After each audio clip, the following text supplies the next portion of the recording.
Bio Bio Televisión, con el auspicio de Mundo Empresas. Transforma tu empresa en una hiperempresa. Nuevo Mage de Dongfeng. Vuelve a sentir la magia de manejar. Libérate del estrés con Melipaz. Tranquilizante natural de Nop Laboratorios. Pinturas y adhesivos Lanco. Llegó la nueva forma de pintar con despacho en 24 horas.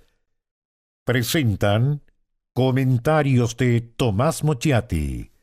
Tu negocio en manos expertas, con la fibra más premiada de Latinoamérica. Conversemos en el 600-9100-200 o en tumundo.cl/empresas. Actualiza tu negocio con la conexión del futuro. ¿Andas acelerado? ¿Te sientes más irritable y alterado? ¿Te cuesta dormir bien? Tranquilízate naturalmente con Melipaz, que calma la ansiedad, relaja y reduce el estrés. Libérate del estrés con Melipaz. Pídelo en todas las farmacias del país.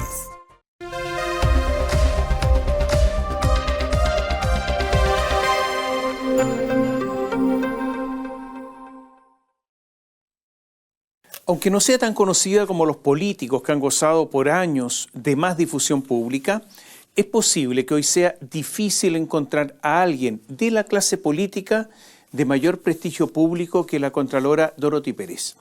Egresada de la Facultad de Derecho de la Universidad de Chile, estudiosa y trabajadora, sin abolengo conocido, casada con un carabinero piloto de helicóptero en retiro, desde que asumió viene dando que hablar. Porque hace rato, que a cada rato, perdone la tautología, que la Contraloría emite informes y dictámenes con una velocidad hace mucho tiempo desconocida. Pérez fue Contralora General de Valparaíso, de la región de Valparaíso, con 31 años, la más joven en ese cargo en la historia, y ahora es la primera mujer en el cargo de Contralora General de la República. Quiero recordar algunas cosas. El contralor anterior, Jorge Bermúdez, que gozaba de la simpatía de quienes hoy gobiernan, quedará para los historiadores resolver si esas simpatías eran recíprocas, quiso despedir a Dorothy Pérez. Nunca un contralor se había enfrentado a una subcontralora. Bermúdez la quiso despedir desconociendo la ley orgánica de la Contraloría. Dorothy Pérez presentó un recurso de protección contra el contralor, el que fue acogido 3-0 en la Corte de Apelaciones y 5-0 en la Corte Suprema. Soy de los que cree que por una dignidad elemental, el contralor Jorge Bermúdez debió renunciar en ese momento, cuando 8 jueces en forma unánime le dijeron a él que tenía por misión interpretar la ley, que no era capaz de hacerlo con la norma orgánica del organismo que dirige, o sea, la ley orgánica de la Contraloría. Al igual que Jorge Bermúdez, el gobierno tampoco quería a Dorothy Pérez como contralora.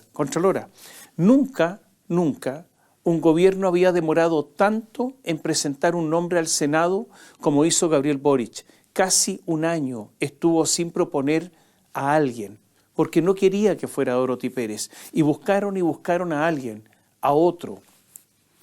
Antes había habido subrogancias largas, no tanto como la de Dorothy Pérez, pero con nombres que fueron propuestos entre medio y rechazados, como el de Pablo Ruiz Tagle y Enrique Rajevich.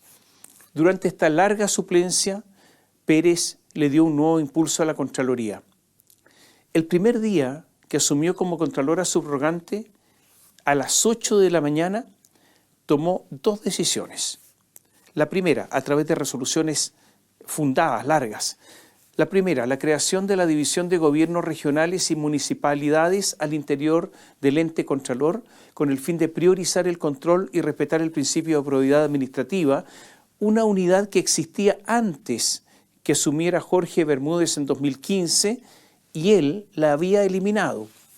Y la segunda, ante un gabinete de Bermúdez que era enorme, dictó una resolución que dice: el gabinete y la Secretaría General para las labores de apoyo o soporte que realizan cuentan con una dotación de 363 personas, con 42 jefaturas, en tanto que existen unidades jurídicas regionales que solo cuentan con 2 o 3 abogados cada uno. Redujo de 263 personas a cerca de 40, ese gabinete enorme, y redistribuyó a los funcionarios para que fiscalizaran. Cuando Gabriel Boric la propuso finalmente como Contralora, casi no hubo oposición en el Senado. Y ahora, un recuerdo pequeño. Cuando Bermúdez perdió la batalla legal, pretendió que Dorothy Pérez no lo reemplazara cuando él se ausentaba. Por ley, Dorothy Pérez lo reemplazaba. Obviamente era la subcontralora. Entonces, ¿qué hizo el Contralor Bermúdez? Negoció con el gobierno de Sebastián Piñera vía Gonzalo Blumel. Hoy, ese Blumel, Gonzalo, en el comando de Evelyn Matei. ¿Y qué negoció? Que en una ley de presupuesto, cual bolsillo de payaso, de esos en que cae cualquier cosa, se le agregara una norma que nada tenía que ver con el presupuesto. Y ahí se indicó que el subcontralor, o subcontralora, Dorothy Pérez, no reemplazaría al contralor titular en su ausencia. Pregunta, ¿qué le dio en esta negociación el contralor Bermúdez al gobierno de Piñera para obtener eso a cambio? Solo Blumel y Bermúdez lo saben. Ahora, con la inteligente fiscalización de las licencias falsas, cruzando los datos con los que viajaron al extranjero, Dorothy Pérez está en la cresta de la ola. Tocó a todos los organismos públicos y dio una señal, porque fiscalizó también a la institución que ella dirige, porque en la Contraloría descubrió que hay 43 casos que están bajo sumario desde abril de este año. Esta parte es un llamado a que otros poderes, a que otras instituciones autónomas hagan lo mismo, se investiguen a sí mismos, como el Poder Judicial, el Ministerio Público o el Consejo de Defensa del Estado. Y hago un paréntesis con el Poder Judicial, porque el Poder Judicial hizo algo muy interesante, ojalá que lo haga en serio. Resulta que ordenó investigar 5 años para atrás, no 2, 5, porque los plazos de prescripción son 5 años y por lo tanto durante 5 años van a investigar quienes utilizaron eventualmente licencias falsas. Interesante lo que ha hecho el Poder Judicial. Dorothy Pérez, lo decíamos, está en su momento. Pero, como todo animal herido, tendrá que esperar la reacción, que vendrá de todas maneras, de las instituciones. Intentarán encontrar que entre los más de 25.078 casos habrá algún error o algún viaje justificado para inventar o para intentar debilitar todo lo demás. La reacción viene, pero de todas maneras. Hay quienes calculan que habría otras 100.000 licencias falsas de personas que no salieron del país y que por lo tanto esto es mucho más grande y se tiene que investigar todo eso. Dorothy Pérez anunció que se fiscalizarían los viajes en el interior de Chile. Yo creo que es el momento, me parece, de ayudar a la Contralora, de colaborar con la Contralora. Líneas aéreas nacionales, concesionarias de carreteras, organizaciones hoteleras debieran acercarse por propia iniciativa para entregar los datos que posean a la Contraloría bajo el compromiso del Contralor en este caso, de reserva. Se requiere una actitud proactiva, una unidad contra la corrupción. Vayan a la Contraloría, entreguen los datos, entreguen las listas bajo reserva, pero para que tengan los elementos a disposición para descubrir a la gente corrupta. Es una forma de defender además la actitud fiscalizadora de Pérez. Y esto hay que hacerlo ahora, porque el peligro es que los sumarios se eternicen hasta el horizonte infinito de los tiempos, que no lleguen a ningún resultado, que las sanciones de existir sean baladíes, que los tribunales, como ha sucedido antes en casos similares, den la razón a estas personas, ordenando restituirlas en sus puestos de trabajo. El asunto es ahora. Hay que colaborar ahora. Quienes se frotan las manos son muchos abogados. Hay miles de clientes potenciales. Los viajeros, a los que pillaron con las manos en la masa, pero también son clientes potenciales los facultativos, los que con estetoscopio en el cuello otorgaron las licencias falsas. Sí, con ese estetoscopio, porque no les sirvió de nada, todo era falso. Los abogados están estudiando desde ya estrategias de defensa y una de ellas es notable. ¿En qué consiste? Esto es lo que están pensando los abogados. Se trata de sostener que el médico no es un delincuente, no. No es un delincuente tipo overol blanco o de delantal blanco, sino una víctima del engaño. Porque el beneficiario de la licencia habría engañado al médico, habría simulado migrañas insoportables, insomnios de tortura, dolores en alguna parte inexplicables, personas que habrían llegado a la consulta casi a la rastra, encorvados, desfallecientes, anhelantes de cura. Y ellos habrían sido unos actores de tal envergadura que habrían embaucado al doctor y toda su lex artis que le proporcionó su formación y experiencia. A ver, los abogados aquí van a recurrir a todo. Vienen muchos juicios. La moneda está intentando el control de daños. Se activaron varias líneas de defensa. A Mario Marcel se le ocurrió formar el Comité Nacional de Ausentismo. Además se dedicó a los números y decir que ya están trabajando en todo eso. Además dijo que antes de lo de Dorothy ya estaban investigando. Dijo, hay 131 instituciones que ya iniciaron los sumarios. Sí, 131. Ahí dijo, sumarios iniciados. Esto considera ministerios, subsecretarías, otras reparticiones. Los funcionarios con inicio de sumario son 6.592, pero dado que hay 7.990 involucrados en los casos reportados por la Contraloría, esta diferencia se explica básicamente, dijo Marcel, por dos factores. Primero, porque hay 1.102 funcionarios que ya no están en el servicio. Y segundo lugar, porque hay 272 que ya estaban siendo sumariados por esta causal o alguna otra. Él mismo dijo, siguió, estamos hablando de 12.503 casos en la administración central, excluyendo municipalidades y gobiernos regionales, que pueden dar lugar a más de una licencia por funcionario. Eso en términos de número de funcionarios equivale más o menos a 8.000. Hay personas, dijo, que ya no trabajan en esas instituciones, personas con sumarios abiertos por la misma causal y una misma licencia con entrada y salida, que es considerado como dos casos entre otros. Que haya funcionarios que ya sea que salieron en virtud de una situación disciplinaria o que ya se les estaba aplicando un sumario, da cuenta, escuche bien, que hay servicios públicos que sí estaban actuando. La línea de defensa del gobierno es que antes de lo de Dorothy ya estaban preocupados y actuando. Claro, es una defensa débil, poco creíble, poco sensata, incluso torpe. ¿Quién va a creer que el gobierno estaba actuando antes de todo esto? Tanto es así que la Contralora pegó de nuevo. ¿Qué dijo Dorothy Pérez? Escuche. Este tipo de cruce de base de datos es algo que ya se podía haber hecho desde los organismos que tienen labores de control. Dijo en referencia a la fiscalización de los viajes al extranjero que pudo realizar la CONPIN, FONASA y la Suceso, que en 2014, esta Suceso firmó un convenio con la Policía de Investigaciones para detectar estos casos. Esto lo dijo Dorothy Pérez. Esto es muy importante. Ese convenio, como tantos otros, además de comisiones, mesas de trabajo y todas esas cosas, quedó en nada. Sirvió solo para anunciarlo, para la conferencia de prensa clásica, para la felicitación. O sea, fue una cosa propagandística.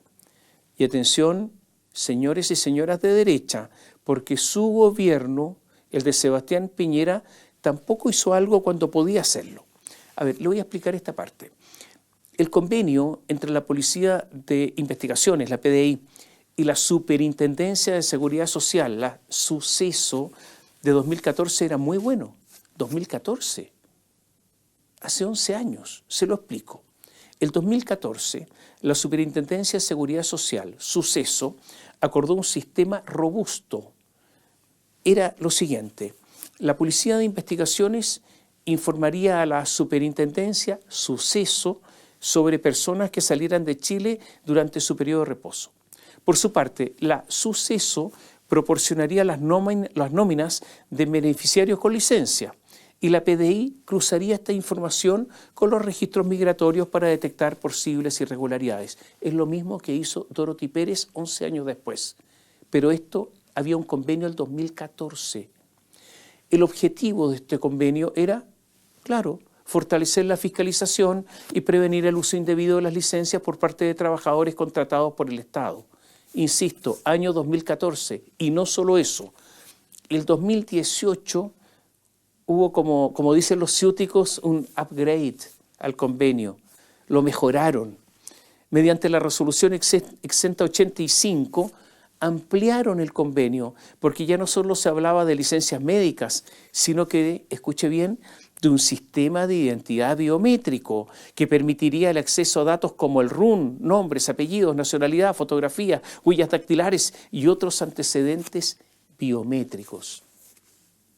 Todo súper moderno, pero nunca ocurrió nada. Fue solo de papel. Nunca se cruzaron los datos. Perdón el lenguaje pedestre, fue pura chaya, fue un chamullo, fue un bulo, fue un puro cuento. Pamela Gana es la Superintendencia de Seguridad Social. Ella es la jefa de la Suceso. Ha estado un poco muda, un poco sorda, intenta como pasar desapercibida, pero eso no le importó a Dorothy, porque ella anunció que abrió un sumario contra la Suceso, contra FONASA, contra el COMPIN, justamente los organismos de control del uso de licencias médicas. Ella quiere investigar a los beneficiarios falsos, a los médicos, pero también a los que tenían que controlarlos. Pamela Gana lo contó el diario Financiero. ¿Quién es esta jefa de la Suceso que no hizo nada? Ella es cercana al Partido Socialista. Es cercana al exdirector de presupuestos y exministro de Hacienda de Michelle Bachelet, Alberto Arenas. Gabriel Boric la designó de una terna formada por la alta dirección pública. Participa con muchísima intensidad en la red Más Mujeres de la Dirección Nacional del Servicio Civil, que busca incorporar más mujeres en cargos públicos. Ninguna de estas cosas, de todos estos antecedentes, le importó al presidente de la Comisión de Salud del Senado, Iván Flores, de la Democracia Cristiana. El senador Flores dijo, enojado: la Superintendenta de Seguridad Social, Pamela Gana, tiene que dar una explicación. No puede seguir estando mutis por el foro, dijo. Los senadores de la Comisión de Salud tenemos muchas preguntas que hacerle. Por eso la hemos citado a la comisión para el próximo miércoles. La superintendenta no puede pasar piola en este escándalo, dijo. Resulta inexplicable que, habiendo la Suceso firmado un convenio con la PDI justamente para verificar la salida del país de personas que estaban con licencia médica, no pasó nada. Pasaron 14 años hasta que la Contraloría hace esta denuncia pública con 35.000 licencias fraudulentas hechas por 25.000 personas, un verdadero portonazo al presupuesto del subsidio que entrega el Estado para apoyar a los trabajadores enfermos. Otro enojado fue el senador socialista Alfonso Urresti. Ocurre que la Comisión de Salud en el Senado realizó una sesión especial por el tema. Allí participó la contralora Dorothy Pérez. ¿Y qué dijo el senador Alfonso Urresti del Partido Socialista? Se preguntó en voz alta, ¿no está la Suceso? ¿Nadie asume la responsabilidad política acá? El convenio entre la Suceso y la PDI es una cosa que simplemente hay que usar datos, ni siquiera un software. La directora de Suceso me imagino que está poniendo su cargo a disposición o se le estará cayendo la cara de vergüenza. Eso es lo que dijo el senador Alfonso de Urresti. O sea, Urresti le pidió la renuncia. Pamela no solo estuvo muda, también estuvo sorda. Sorda como Tapia, porque de renuncia no se sabe nada. Pero Pamela Gana en algún momento algo dijo. Me corrijo, algo dijo. Miren, en su cuenta pública 2024, antes de que explotara todo esto, usted sabe, los funcionarios públicos dan su cuenta pública, una especie de homenaje a la burocracia. ¿Y qué dijo Pamela Gana a la superintendencia? Textual, año 2024, año pasado. La Suceso, dijo ella, cuenta con la Intendencia de Beneficios Sociales, IBS, que a través de la Unidad de Control de Licencias Médicas, UCLM, tiene el rol de asegurar el correcto funcionamiento y uso de licencias médicas y sancionar las conductas catalogadas de abusivas, es decir, la emisión de licencias sin un fundamento médico que respalde el reposo otorgado. Pura chaya. Como le decía, me corrijo un poco porque eso lo había dicho antes, pero dijo algunas cosas ahora. Ella ha dicho algo, no estaba en las instancias oficiales, pero algo dijo en su defensa. ¿Qué dijo? Nosotros no fiscalizamos a las personas que hacen uso de la licencia médica. Fiscalizamos e investigamos a los profesionales de la salud que puedan estar emitiendo licencias médicas sin fundamento. ¿Y por qué no lo hizo? Con esta defensa sale reprobada. Veamos lo que dijo en ADN. Desde hace un buen tiempo, entiéndase desde 2014, reforzado en 2018 y después haciendo gestiones, estuvimos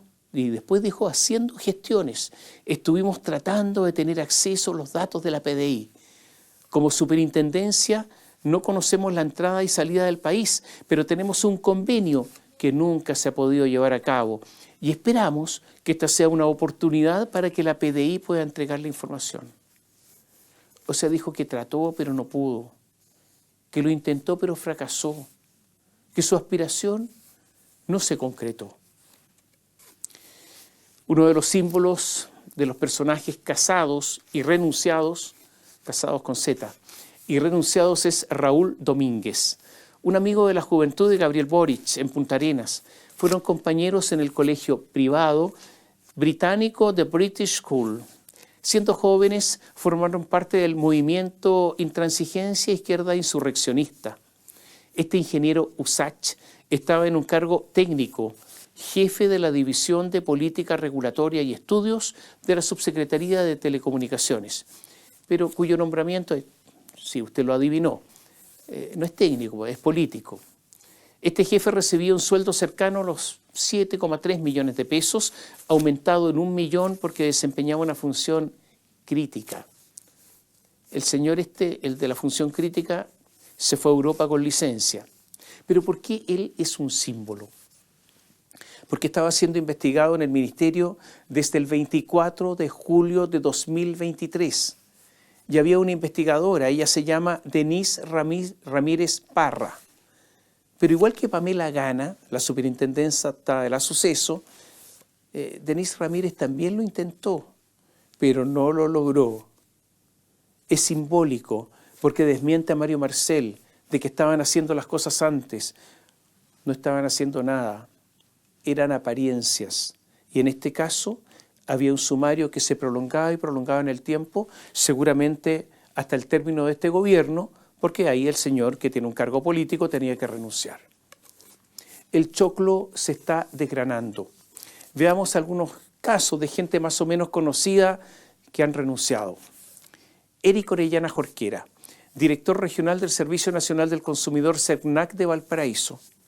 Alcanzó a estar 3 meses en el cargo cuando lo pillaron. Luz Bermúdez, exdelegada presidencial de Magallanes, expresidenta del Partido de Convergencia Social, el partido del presidente Boric, muy cercana al presidente, tuvo que irse. Mauricio Tapia, militante del Frente Amplio, también amigo del presidente, también de Punta Arenas, quien hasta el martes se desempeñaba como jefe de gabinete del Ceremi de Desarrollo Social de Magallanes. Recordemos a Marco Barraza, militante comunista, exministro, ex jefe de gabinete de Iracy Hasler en la alcaldía de Santiago y que trabajaba ahora en el Ministerio del Trabajo junto a Janet Jara. Él ha respondido en todo caso, ha dicho que todo es falso. Esto habría ocurrido mientras trabajaba con Iracy Hasler en el municipio. Mario Desbordes defendió los sumarios realizados desde el municipio de Santiago y dijo: lamento las declaraciones del señor Barraza, son una vergüenza. Carmen Monsalve, ella es hermana del ex subsecretario del Interior, de Manuel Monsalve, actualmente imputado por violación y abuso sexual. Carmen Monsalve es una enfermera y era la intendenta de prestadores de salud de la Superintendencia de Salud. La intendenta. Pero sigue la subsecretaría, o sea, renunció a las funciones, pero no a la subsecretaría. Carmen Monsalve, textual, dijo cuál era su trabajo: gestionar los sistemas de evaluación y aseguramiento de la calidad asistencial a través de la administración de los procesos de acreditación de prestadores institucionales y conocer y resolver los reclamos sobre dichas materias. Ya no está. En la superintendencia, en ese cargo, sigue en el lugar, o sea, sigue la superintendencia, no en el cargo. María Teresa Gajardo era funcionaria de la Superintendencia de Educación de la región de Valparaíso y hermana del ex fiscal Carlos Gajardo. Es una ingeniera comercial, militante de la Democracia Cristiana. Patricio Baronti, él era gerente corporativo de personas del metro, era uno de los ejecutivos pesos pesados del metro, 14 millones de pesos al mes, se tuvo que ir. Cristian Cartes era seremi de deportes de la región del Biobío, militante de la Federación Regionalista Verde Social. Él había reemplazado a Andrea Saldaña, que desde el deporte había saltado a ser jefa regional de Mejor Niñez. Son buenos para todo aquí. Junto con informar de la renuncia, la Seremi de Deportes del Biobío comunicó que ahí en la Seremía, ya estaba constituido el Comité Local de Ausentismo, para tranquilidad de ustedes y de todos nosotros. Iván Mendoza renunció a su cargo de vicepresidente del Colegio Médico de Chile. Era el vicepresidente. Antes, sí, hace tiempo, había justificado lo de las licencias falsas y con esa postura había llegado a ser vicepresidente del Colegio Médico. Aunque molesta a muchos facultativos, el Colegio Médico debiera revisarse, por ejemplo, ocultarse, pero a sí mismo. Eduardo Espinosa es alcalde de Macul y suspendió su militancia en Republicanos. Sí, era republicano este señor. El alcalde está en una lista, la de los 46 funcionarios del municipio que él dirige, él está ahí también, que están siendo indagados. Hay un juez de garantía, se llama Eduardo Fritz, renunció al cargo gremial, el de presidente regional del Maule, pero sigue siendo magistrado, eso está firme todavía. The Clinic habla de Constanza Gajardo, ella es militante de la UDI, una abogada que se desempeñó como asesora entre 2019 y 2020, hasta que en 2021 se estrenó como candidata a la Convención Constitucional por un cupo de la UDI, en una carrera que disputó en el Distrito 17. Le fue mal. Constanza Gajardo, que se autodefine como la chica maulina, presentó licencia a la Seremía de Desarrollo Social del Maule, ahí trabajaba, el 20 de enero de 2023. Esta licencia terminaba el 18 de febrero. Ocurre que entre el 7 y el 15 de febrero estaba fuera de Chile. Después presentó otra licencia del 14 al 20 de marzo, 14 de febrero 20 de marzo, y otra del 15 de marzo al 30 de marzo. Pero a la chica maulina le gustan las redes sociales. Entonces, mientras estaba con estas nuevas licencias, el 13 de marzo de 2023 subió sus fotos y estaba en Madrid, en España, participando en un encuentro de la Fundación FAES, vinculada al Partido Popular Español. Rico fin de semana madrileño, decía al pie de una publicación. Hay un caso particular que es distinto, pero tiene que ver con licencias falsas, que es el de Andrea Monsalve. Ella es la hija de Manuel Monsalve. Prestaba servicios como médico becario en un CEFAM de San Pedro de la Paz.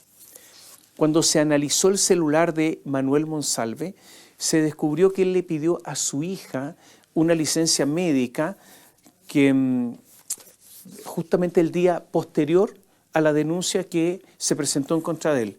Y por lo tanto ella eventualmente cometió un delito. Hay alcaldes que están muy enojados, que están iracundos. Por ejemplo, el alcalde de Puerto Montt se llama Rodrigo Weinreich y contó que una persona ahí en el municipio tiene 460 días de licencia y que en esos 460 días ha salido 20 veces del país. En la municipalidad de Temuco, el asunto es como una casa de remolienda. La municipalidad de Temuco está el número 12 de todas las instituciones del país en cuanto a la cantidad de personas con licencia saliendo de Chile. Tiene 342 casos, un batallón. Hay un profesor, que salió 5 veces del país con licencia pendiente, con licencia vigente.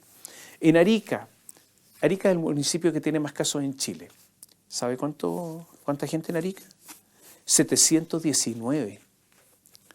Entonces resulta que son tantos los funcionarios que los abogados de planta se le hicieron insuficientes. El municipio de Arica tiene ni más ni menos que 13 abogados, 13 insuficientes, son demasiado sumarios. Entonces resulta que contrató a otros 8. Hay un caso con 400 días de licencia. Hay una enfermera ariqueña con cargo directivo, además, que se fue con licencia 27 días a Orlando. En Arica, el 70% de los casos son de la salud municipal. 70%. Se daban licencias entre ellos. O sea, era una especie de casa de huifa en que participaban enfermeras, matrones, médicos. En una de esas, claro, puede ser. La casa de huifa está mucho más ordenada, en serio, cumple más las normas. Mario Desbordes anunció mano dura en Santiago. Ahí hay 311 casos. Municipalidad de Santiago, número 12 a nivel nacional, cuarta entre todos los municipios de Chile. Hemos dicho además que pueden existir defensas corporativas. Recordemos que antes de que apareciera este informe de Contraloría, el Colegio Médico, en un inserto violento en el diario El Mercurio, había dicho lo siguiente, esto antes de que explotara este caso, pocos días antes, que dijo el Colegio Médico: mientras no existan condiciones mínimas que garanticen el debido proceso, exigimos a la autoridad la suspensión inmediata de las fiscalizaciones y que en el plazo de una semana se adopten medidas concretas y verificables para corregir las múltiples fallas del sistema de control, del sistema de fiscalización. Duro el Colegio Médico exigiendo cosas, otorgando plazos, pero ahora, ante tanta evidencia, bajó el tono.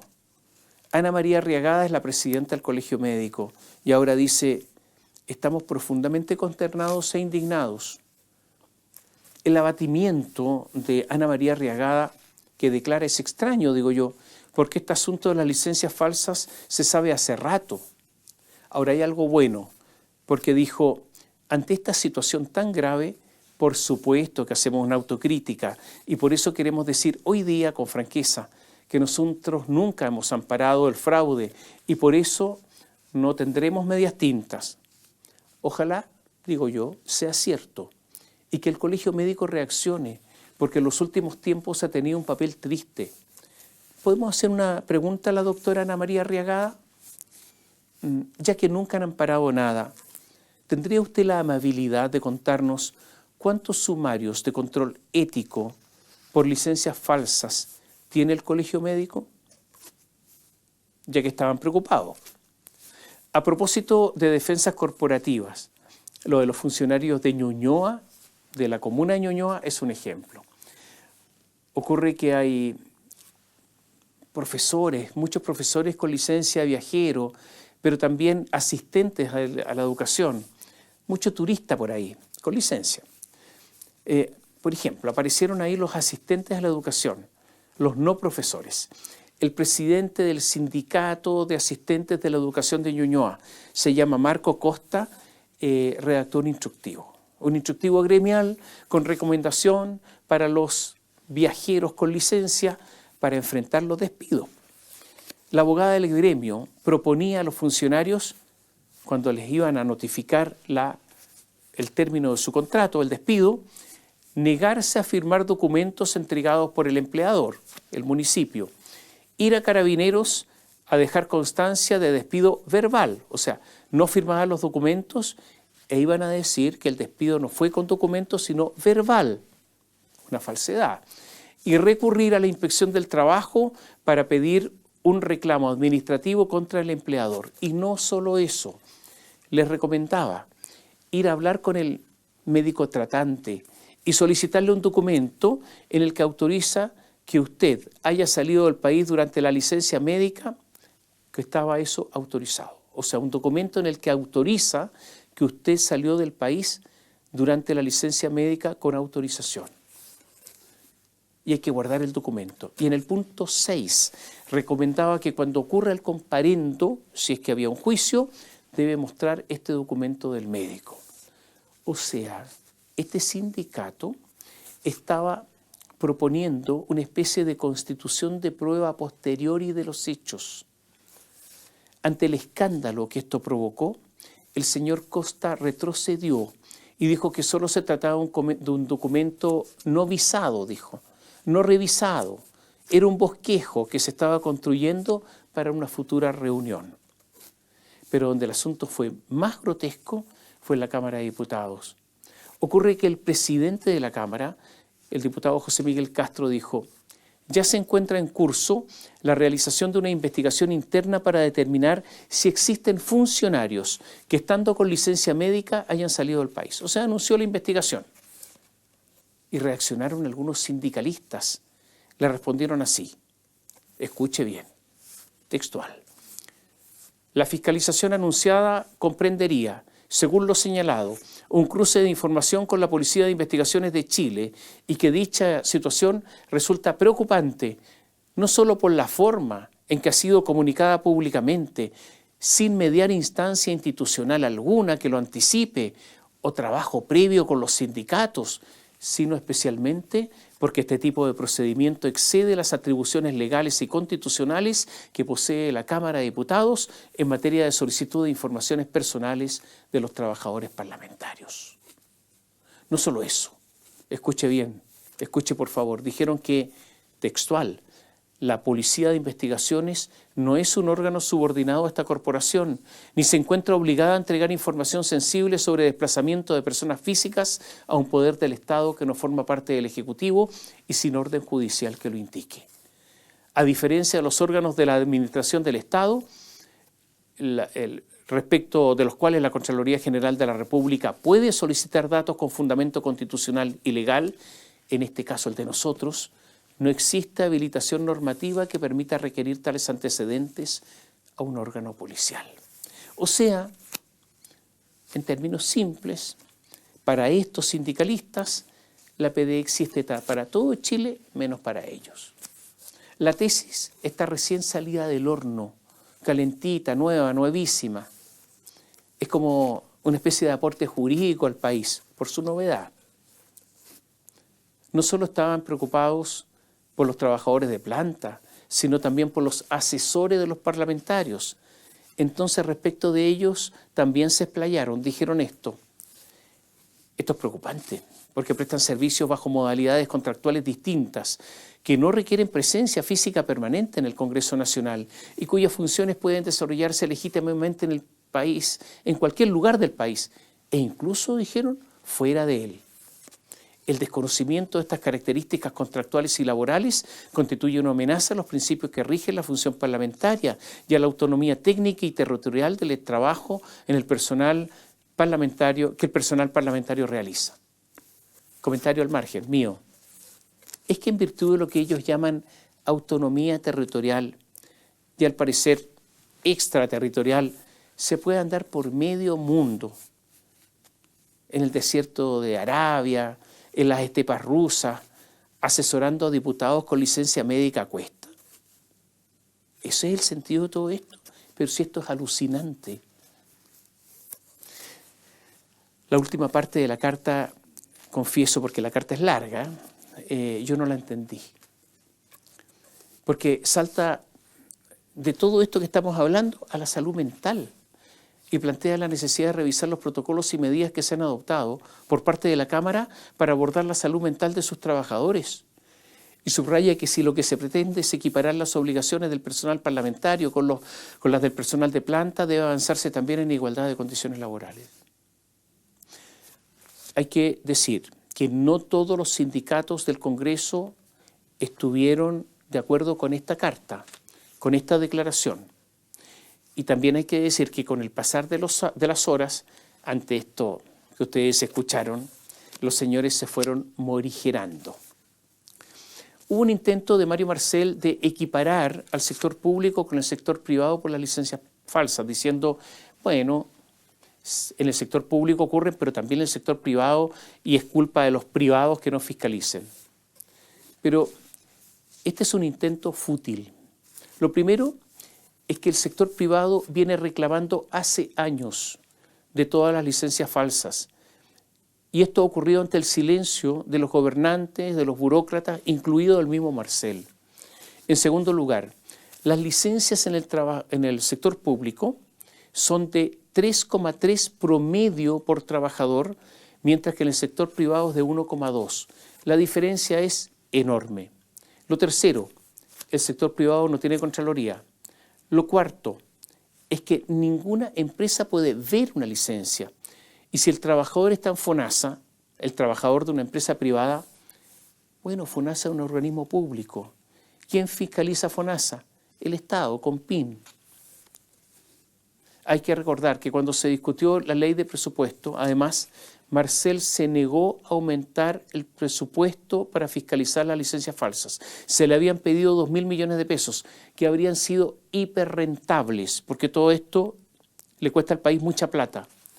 O sea, él ha sido parte del problema. Veamos otros temas. Hay una disputa que puede ser interesante. Se están enfrentando el diputado Tomás Lagomarsino, militante del Partido Radical, con el gobierno. Lagomarsino desea saber si es verdad que cuando estalló el caso de Manuel Monsalve, cuando se conoció la denuncia a nivel de presidencia, el gobierno empezó a buscar de inmediato un reemplazante. Esta es la tesis del gobierno. De inmediato empezamos a buscar reemplazante. Lo íbamos a cambiar. No es verdad que una denuncia en el diario La Segunda nos obligó a cambiarlo. Entonces, se está tratando de comprobar si esto es verdad. O si no buscó a nadie porque no iba, insisto, a pedir la renuncia a Monsalve. Lagomarsino entonces pidió, por ley de transparencia, los correos electrónicos del jefe de gabinete del presidente, Carlos Durán, y del jefe del segundo piso, Miguel Crispi.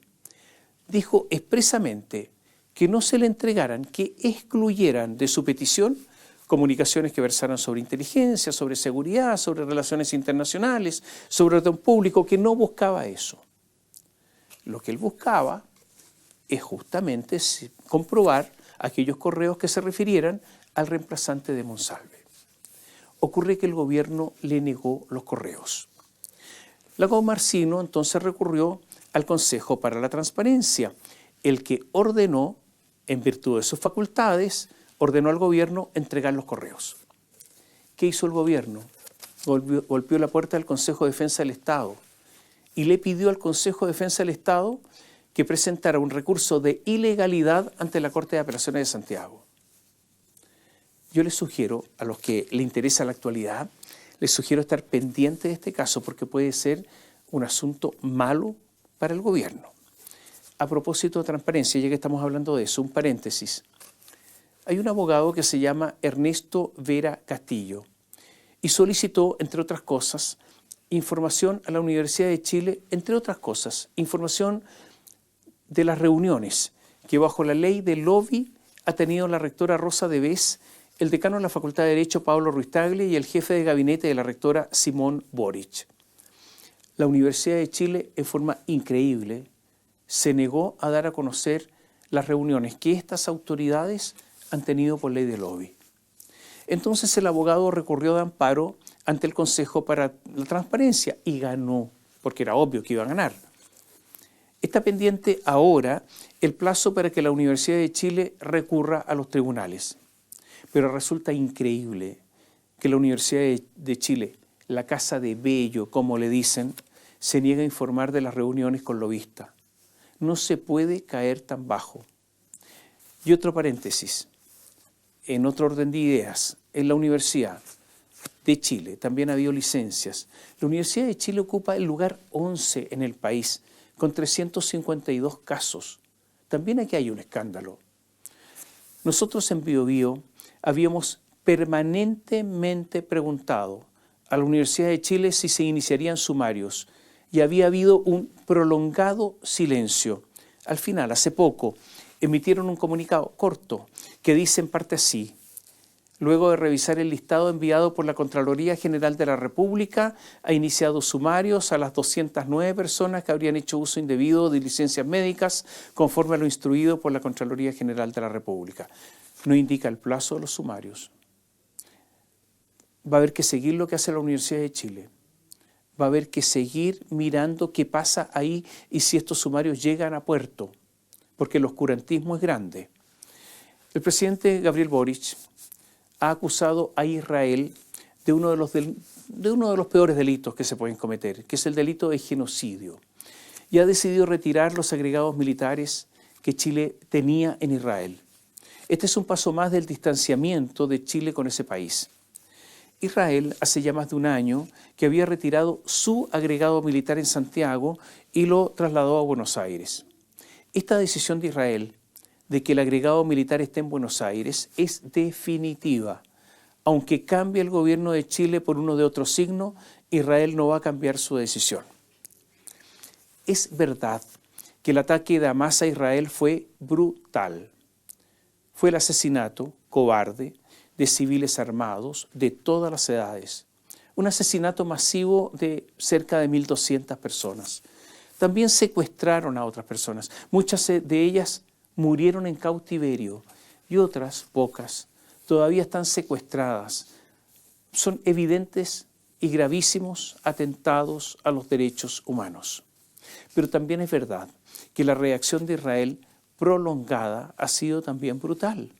No solo porque ha atacado una enorme cantidad de civiles, sino también por las decenas de miles de muertos que pesarán por muchos años.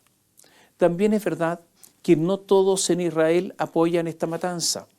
Y es verdad que por razones de la dispersión electoral que hay en Israel, el gobierno sin el apoyo de los sectores radicales caería. También es cierto que en una política permanente, Israel, antes de estos sucesos, creaba nuevos asentamientos en territorios ocupados, alejándose así de cualquier paz aceptable y duradera. La idea de dos estados aleja. Son demasiados los que tienen como opción la violencia. Y hay otro problema que no solo involucra a los palestinos, sino que al mundo árabe, porque muchos de los que profesan la religión musulmana no solo excluyen a otros por las creencias, sino que simplemente son herejes. Imponen sus formas, sus costumbres en todas partes, incluyendo los países a los que han llegado y en los que han sido acogidos. Y están los ricos países petroleros, con intereses en muchos lugares en el mundo que financian grupos radicales. Son tan ricos que un asesino como el príncipe Mohammed bin Salman, que gobierna en la práctica Arabia Saudita y quien mandó a matar al periodista Jamal Khashoggi, lo que fue un escándalo internacional, hoy ha sido blanqueado y todos olvidan este asesinato y lo reciben y lo visitan porque el dinero manda y la influencia puede más. No es un misterio que el derecho internacional es permanentemente vulnerado y que los países chicos usan, por ejemplo, la Corte Penal Internacional, que es muy ineficaz, pero lo usan en defensa de los grandes países. Esta es la razón por la que la jurisdicción de la Corte Penal Internacional, quienes no la reconocen, quienes no se someten a sus potestades, Estados Unidos, China, Rusia, India, Israel y Arabia Saudita. O sea, esa es una corte para nosotros, para los chicos. Este es el mundo internacional. Gabriel Boric ha invocado frente a Israel para sacar a los agregados militares o de las Fuerzas Armadas principios jurídicos y principios morales. Dijo que este es un asunto de humanidad. Y como les decía adelante, ha acusado a Israel de genocidio. Puede ser una postura, obviamente, ilegítima. Tener posturas morales, puede ser. Naturalmente que esto tiene costos, y me imagino que estos costos han sido sopesados. Lo que sí se debe exigir a Gabriel Boric, creo yo, es consecuencia, porque si no, la explicación dada esto de que es un asunto de humanidad sería solo la justificación para ocultar otra cosa, cualquier cosa que sea. Muchos se han preguntado, por ejemplo, ¿por qué Chile no retira su agregado militar en Moscú? Considerando que Rusia atacó a Ucrania y ha matado a miles de civiles en ataques indiscriminados contra ciudades. Claro, está el Partido Comunista que apoya a Rusia y que apoya a Putin y le crearía un problema interno. ¿Pero acaso no es el mismo problema que tiene Netanyahu con los radicales? Fuentes de gobierno, refrendados por el diputado del Frente Amplio Diego Sáez, han dado otra explicación. Han dicho que hay una cuestión que hace una gran diferencia, esto es textual, hay una cuestión que hace una gran diferencia entre Israel y Rusia. En Chile, dice, viven alrededor de 600.000 palestinos, personas chilenas de origen palestino que tienen esa nacionalidad y por lo tanto nuestro país tiene una responsabilidad en términos de cautelar el bienestar de nuestros conciudadanos también. O sea, los principios se reducen a un asunto de número. La torpeza puede ser grande en algunas ocasiones. Por ejemplo, un ejemplo histórico, el retiro de embajadores que hicieron países después del golpe de Estado en Chile. En 1973, entonces, según ese diputado del Frente Amplio, no se habría justificado porque los chilenos éramos pocos y afuera menos. O sea, si de números se trata, el asunto no funciona. ¿Se da cuenta el nivel de los diputados? Ahora, ¿por qué tenemos en estos instantes, por ejemplo, agregado militar concurrente en Nicaragua, el país del dictador Ortega? ¿Acaso no habría que retirarlo? Naturalmente que esta decisión respecto a Israel va a tener costos. Ha habido operaciones de inteligencia de Israel respecto a Chile que benefician a Chile y también ha habido operaciones de inteligencia chilenas que han beneficiado a Israel. Esto ha ocurrido. ¿Hay equipamiento israelita? Sí. El ejército usa un sistema de mando y control llamado Torch. El ejército usa fusiles Galil, también misiles guiados antitanques Spike y el sistema de cohetes de largo alcance LAR-160. ¿Se utilizan aviones no tripulados? Sí, los aviones Hermes. El Sistema Nacional Satelital, a cargo de la FACH, se adjudicó a una empresa que se llama ImageSat International, israelita, un contrato de $120 millones. Esta es una iniciativa que contempla la construcción de 10 satélites, 8 de los cuales deberían ser fabricados en Chile. Además, con ese pacto, Chile tiene acceso a las imágenes de 250 satélites internacionales. Todos estos sistemas, las armas, requieren de mantenimiento para que no entren en una obsolescencia temprana. No sé si los costos están claramente asumidos. Y no se trata aquí de contar con la venia de la ministra de Defensa, Adriana Muñoz, porque ella de defensa no sabe nada, sino de especialistas. Simplemente porque hay que asumir los costos y tomar medidas. Si no se toman medidas, se afectará la seguridad nacional. A propósito, estamos hablando del presidente, hablemos de la presidencia. Ha fracasado la licitación para que el presidente, ministros, subsecretarios se hicieran el test de drogas. Esta es una obligación legal y tendría que haberse hecho hace rato, hace muchos meses, y no se cumple. Se llamó a una licitación ahora hace poco, resolución textual. Declárese desierta la licitación para la contratación del servicio de control de consumo de sustancias o drogas estupefacientes o psicotrópicas ilegales. Esta es la resolución que el pasado 16 de mayo entregó el Servicio Nacional para la Prevención y Rehabilitación de Consumo de Drogas y Alcohol, SENDA. Es verdad que se abrió una nueva licitación, pero se dieron solo 10 días de plazo para participar. Es posible entonces que nuevamente se declare desierta y así se va chuteando el asunto. La autoridad además resolvió lo siguiente, lo dijo Macarena Lobos, la ministra Sexpress. Dijo, mira, este no va a ser un examen de pelo. No, va a ser el examen ese que se hace a algún automovilista. Porque el de pelo no, es demasiado largo. Son de 3 meses hacia atrás, mide 3 meses, 6 meses hacia atrás, eso es mucho. Tiene que ser solo de esos que miran un rato para atrás. Fíjese que a los pilotos aéreos los someten en forma aleatoria a exámenes de pelo. Llegan al aeropuerto y le cortan un poco el pelo porque es aleatorio. Pero claro, es verdad, pues ellos no quieren ser presidente, no quieren ser ministro, no quieren ser subsecretario. Mire, yo diría que somos buenos o harto buenos para la pillería chica, tonta, corta. A ver, empleo otra palabra nacional. Somos macucos. Algunas cosas del Estado, rápidamente. Los alcaldes Mario Desbordes de Santiago y Sebastián Sichel de Ñuñoa, cuando asumieron, estaban decididos a dar pelea para que los colegios de sus comunas no se fueran a los LEP, los Servicios Locales de Educación Pública, esa institucionalidad alentada por quienes hoy gobiernan y que se acordó, estos LEP, bajo Michelle Bachelet. Querían retener los colegios en los municipios. Pero ¿sabe qué? Cambiaron de idea, cambiaron de opinión. ¿Y sabe por qué? Porque no quieren saber más de los profesores. Les doblaron la mano y los estudiantes serán los perjudicados. A propósito de profesores, el Colegio de Profesores anunció una paralización, una huelga de 48 horas para la próxima semana. Es la quinta huelga en un año. Todas estas huelgas son ilegales. Yo sugiero a los profesores estar atentos con lo que puede hacer Dorothy Pérez. La Corporación de Asistencia Judicial lleva 54 días en paro.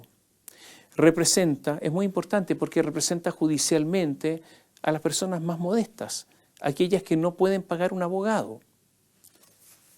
Estos dirigentes de la Corporación de Asistencia Judicial exigen medidas concretas para deponer la paralización. De lo contrario, advirtieron, convocarán a un apagón judicial para el jueves. O sea, no hacen nada, porque ahora tienen unos turnitos éticos que yo creo que no alcanzan, pero ya. Pero apagón judicial, o sea, usted sabe que en un juicio hay plazos, que si se vencen los plazos para realizar determinadas cosas, bueno, resulta que eso perjudica a la gente que representan. Esto puede provocar problemas catastróficos. ¿Qué pasa si se vence el plazo para apelar, por ejemplo? Este es otro paro ilegal.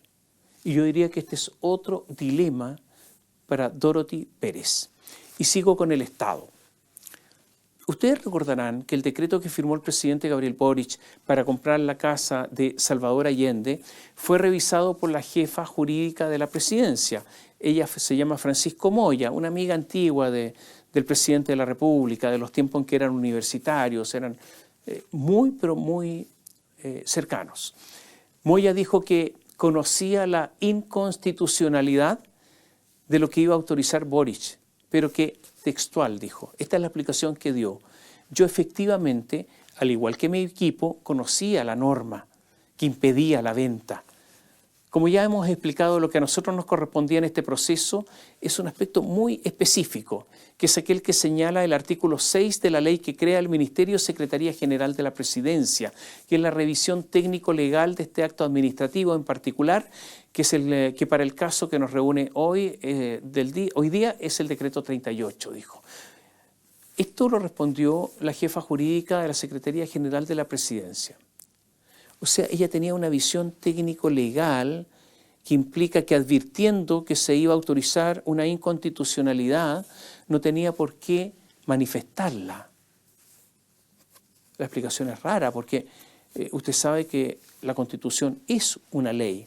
Lo que ocurre es que la más importante de todas. Entonces la explicación es una tontera, pero monumental. A mí, no sé si a usted, yo no quisiera tener un asesor así. Cuando se preguntó a la ministra de la Secretaría General de la Presidencia, donde trabaja Francisca Moya, se le preguntó a la ministra Macarena Lobos si había sumario al respecto, dijo que no. No solamente eso, dijo que no iba a haber sumario. En algunos casos en el Estado la tontera es gratis. Hace poco se lanzaron oficialmente las campañas oficialistas para las primarias. Desde ahora pueden hacer propaganda.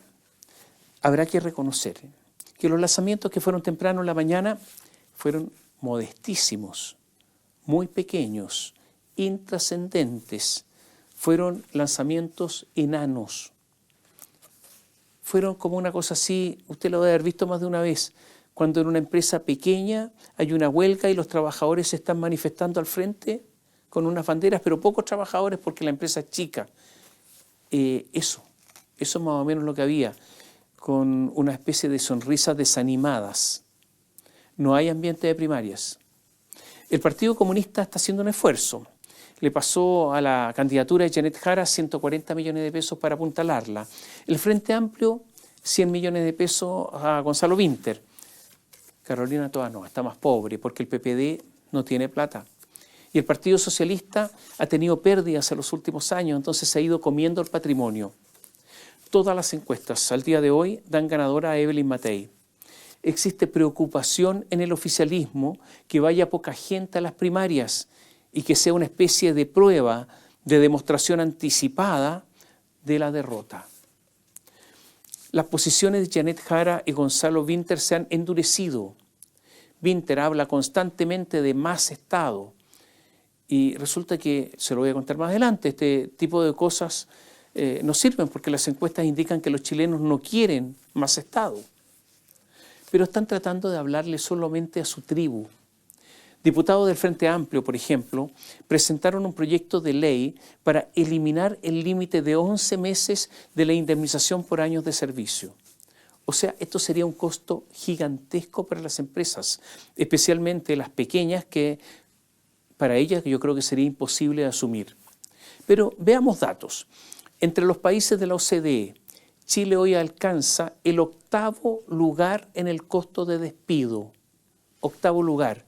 Estamos en la parte alta y supera 3 veces el promedio de los países de la misma OCDE. Pero eso al Frente Amplio no le basta. Mientras tanto, las cifras de desempleo se empinan al 8,8%, una cifra altísima que al gobierno poco o nada importa. La creación de empleo en el primer trimestre fue la más baja desde la pandemia. Los candidatos están hablándole a su tribu. Tomás Leighton, de Rumbo Colectivo, un centro de pensamiento del Frente Amplio, lo dijo claro. Los gobernantes, si quieren que sus coaliciones se proyecten, deben perseverar en lo que propusieron inicialmente. O sea, todo vuelve al principio.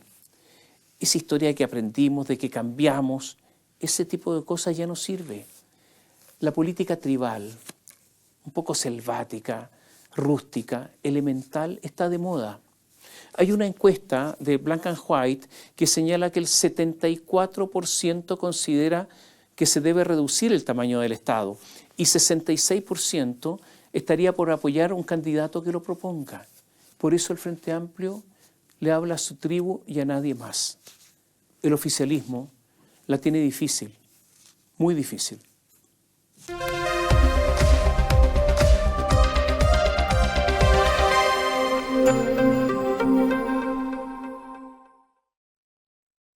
Bio Bio Televisión, con el auspicio de Mundo Empresas, transforma tu empresa en una hiperempresa. Nuevo Mage de Dongfeng, vuelve a sentir la magia de manejar. Libérate del estrés con Melipaz, tranquilizante natural de Nop Laboratorios, pinturas y adhesivos Lanco. Llegó la nueva forma de pintar con despacho en 24 horas.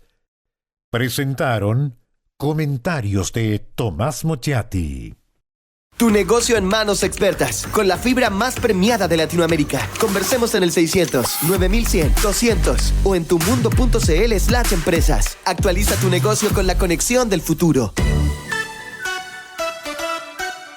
¿Andas acelerado? ¿Te sientes más irritable y alterado? ¿Te cuesta dormir bien? Tranquilízate naturalmente con Melipaz, que calma la ansiedad, relaja y reduce el estrés. Libérate del estrés con Melipaz. Pídelo en todas las farmacias del país.